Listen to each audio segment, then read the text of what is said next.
Good morning mga kamaster. Ayan oh. Ayan, welcome back ulit.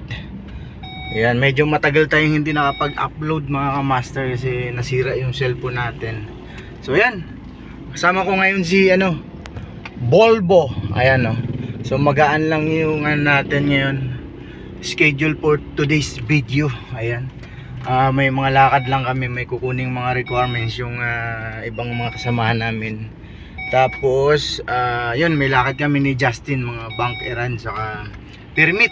Ayan, so medyo maluwag yung schedule natin. Tara, samahan nyo ako mga kamaster. Happy ano ba ngayon? Wednesday. Yun, Wednesday na pala ngayon. Bilis lang no, January 15 na mga kamaster. Yun, dumating na nga si Justin at hindi niya alam na kinukuhanan ko siya ng video. Akala niya picture lang.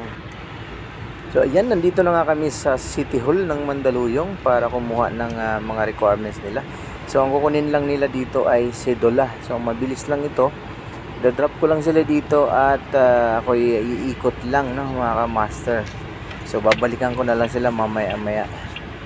At ang next destination naman namin ay pupunta ng Star Mall kasi doon nakapwesto yung pagkukuhanan nila ng extreme mga ka-master para dun sa requirements na gagawin namin. So yan, nandito na nga kami sa Star Mall at yan, naglalakad na sila. Yan, yung aming mga kasamang kukuha ng requirements na yun para dun sa permit no, mga ka-master. So ayan, yung kanilang pagkukuhanan ng x-ray. So hindi lang naman x-ray yung pwedeng kuhanin dito. Yan, yun yung mga pwedeng mong kuhanin dito. Yun, may medical.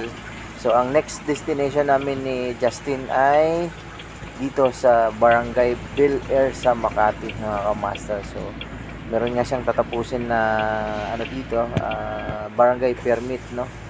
So ayan, so nandito nga tayo sa Bel Air. So ayan no, napakahigpit dito mga ka-master sa hindi nakakaalam. Ayan no, kada kanto ay kailangan mo mag full stop kahit walang sasakyan mga ka-master. Kasi kapag hindi mo yung ginawa ay pwede kang mahuli doon sa guard. Kasi CCTV lang yung nagbabantay sa'yo. So ayan, ang next destination ko, iniwan ko muna si Justin doon sa barangay. Ay pupunta naman ako sa Aston mga ka-master.